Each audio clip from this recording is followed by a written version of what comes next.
Question for you, Kasper HJULMAND. In the last 3 days, you started having control and then lost it during the game. And then you regained the control. Do you think that the situation is gonna be the same tomorrow? I think we're gonna be fighting for the ball tomorrow. England have a lot of qualities and they're good at controlling the ball. Our intentions are to keep up with them.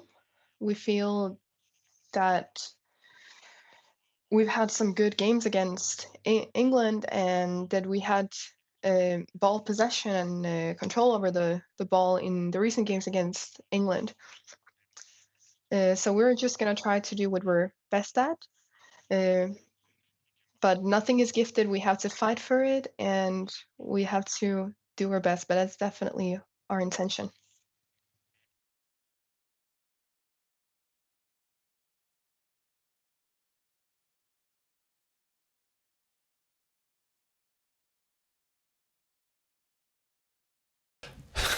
I think England were a world-class side. They got to a final of a major championship, so yeah, they were definitely a world-class side when we met them. And I think when you look at some of the additions that have come in and the experience that they've gained now over time, I think they're probably a better side now than ever. At least in the time that I've been playing against them. You look at them all over the pitch; they have world-class talent. So. Yeah, they're a very good side, and we're going to have to be on top of our game to beat them. Kasper HJULMAND, forestiller du dig nogle ændringer i morgen, også set i lyset af, at Morten Hjulmand jo har en advarsel? Det må vi se, Mads. Ja, jeg gør mig overvejelser. Så det må vi se. Hi, Tom Barkley from The Sun. Question for Kasper SCHMEICHEL. You played with Harry Kane all those years ago at Leicester. You're going to come up against him again. What do you remember of your time playing with him all those years ago, and how has he changed as a player in these years since? Well, I remember a very hungry guy coming in the door at Leicester. Someone who really wanted to prove himself. Someone that that worked really hard. He was very much like a sponge in terms of taking information from some of the players around him as well. But yeah, incredibly hardworking. He's What can you say about Harry? He's a world-class striker. He's one of the best strikers in the world. Second now in the list of highest goal scorers ever in the Premier League, highest ever scorer for England. So I don't think there's many words that can be said that haven't been said about Harry. Mikkel Lundby fra Ritzau herovre den anden side. Det er jeres første kamp mod til jer begge. Det er jeres første kamp mod England siden EM-semifinalen for 3 år siden. Er der en særlig revanchelyst, der præger jer og truppen inden kampen i morgen? Are you preparing any kind of revenge? As for me, no. It's a new game. I haven't spent a lot of time thinking about the last time. So we just wanted to get over it as soon as possible, and tomorrow is a new game. It's the last game is not something I'm spending my time thinking about. Kasper SCHMEICHEL, you've been in England for a while. What does England mean to you, and do you miss English football? It's true. I've been there for a few years. For me, English football is the ultimate. I love playing in England. It's the type of football that I grew up with. It's the type of football that I'm still watching. And it's the type of football that I love. I love being a part of. So of course, English football has a great space in my heart. I do miss playing there, but maybe I'm gonna end there at some point.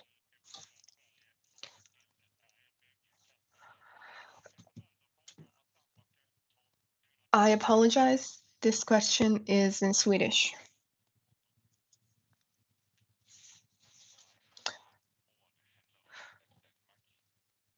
For me, it's important that Denmark Denmark wish and dream about achieving something big. And if you don't do that in a big competition, there is something wrong. Are we favorites? No. Is it a failure if we don't win the Euros? No. But I think that we have to have the dreams and the ambitions because that's what sets the standards. When we train every single day and we have the ambitions in terms of how far we want to go, it just automatically sets some standards. So if we don't dream, something is wrong. I agree. I don't think anyone comes to the Euro without dreaming of gold, because if so, something is wrong, as Kasper said. Dreams are a funny thing. As a country, we've done it before, and it's something that inspires us. And my generation was inspired by it. So the standards are high, which is how it's supposed to be. In life, dreams are important. Next question. Hi, Sondre from NRK Norway. I'm going to do it in English.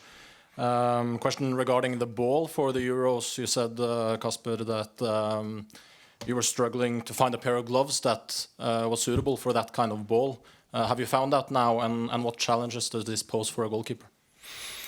I think any football for these tournaments aren't exactly made with goalkeepers in mind. Having said that, it is a really good ball. It's a ball that it's a pleasure to strike. You can get good distance on it. It's a very clean ball. In terms of the grip, I think every goalkeeper will say the same. It's the balls that you have at the tournaments. They're made. They're certainly not made for the grip for the goalkeepers. Hello, here.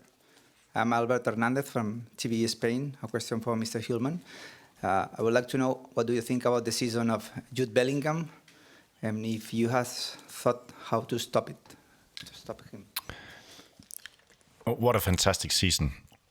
I don't think a lot of people have seen that Jude Bellingham should score that amount of goals. So the way it has been structured, the way he's entered Real Madrid, the way he gets late in the box, the way you use his offensive qualities has been outstanding. To see a player like that at that age shine so much in the championship, in the Champions League winners, is just a fantastic first season. And he's 20. And both the way he carries himself on the pitch, but also the character he has as a person, it's a great player, and he'll be very, very good when he's 23. Jonas fra BT her. Kasper HJULMAND, the semifinal in 21 was decided in a different way. How much have you been thinking about that game right after it ended? Not right now, but after the game ended. This is in terms of Sterling. Losing a semifinal when we were so close, and it was minor details that decided it. It took me a while to digest it. I carried it for a while. That kind of games also give you motivation, and they inspire you, and they make you realize that you can actually do it. If we really go for it and strive for a win, it motivates us. And I think those kinds of defeats make us learn and make us grow. So yeah, it hurt, but it motivated us.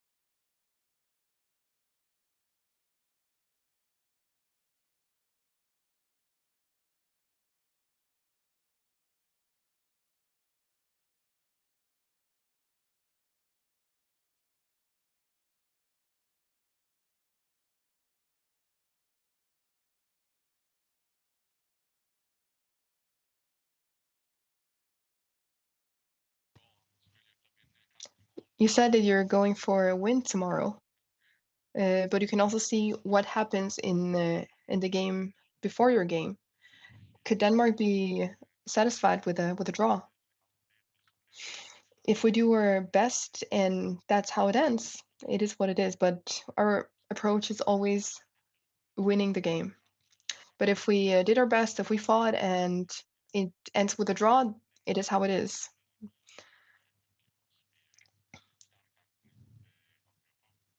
We're gonna run out, and our mindset is to win the game.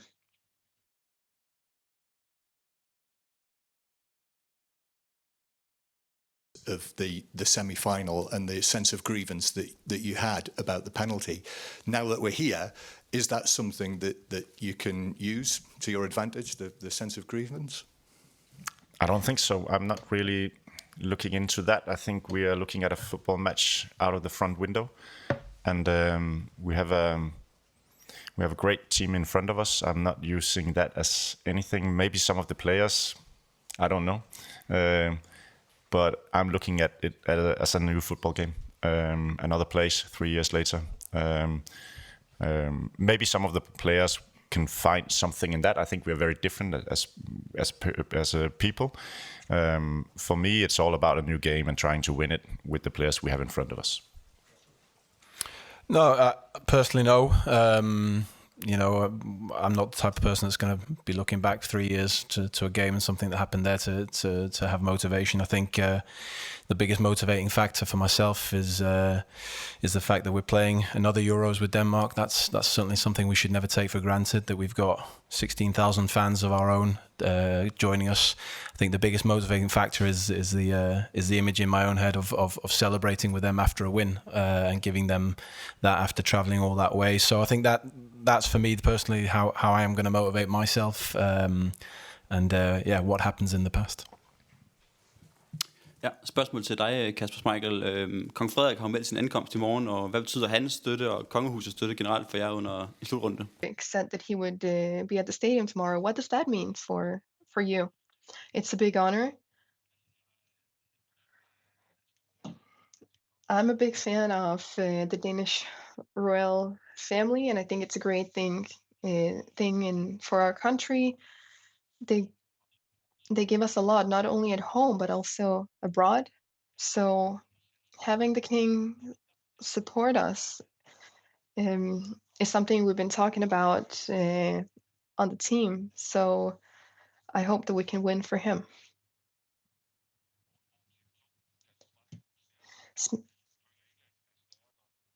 SCHMEICHEL, you said that you feel England are stronger than 3 years ago. Do you think our team is stronger than 3 years ago?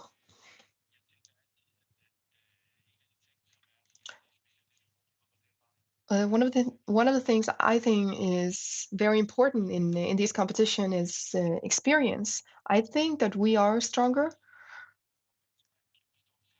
Momentum is also a big part of football.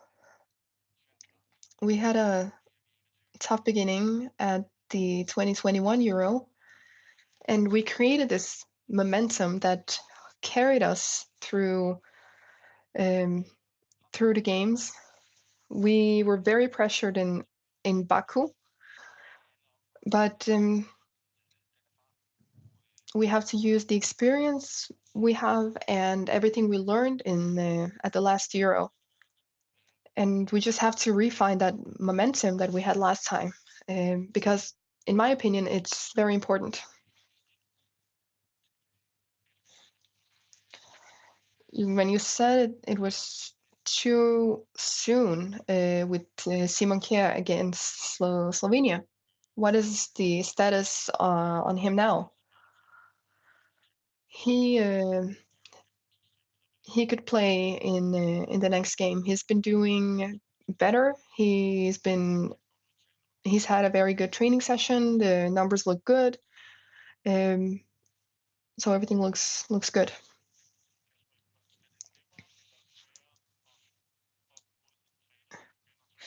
Is it easier or harder to play against a coach you know?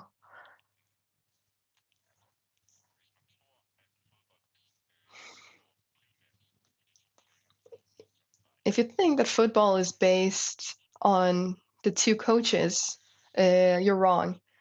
The game is the player's responsibility. That's where the game is decided.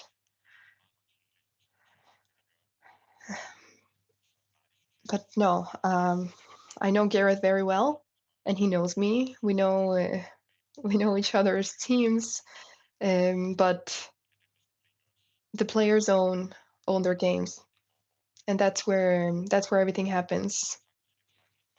Of course, we do the tactical, but the most important thing is that the players know how to play and they can actually do it. But as I said, the game itself is on the pitch, and that's what the focus is on.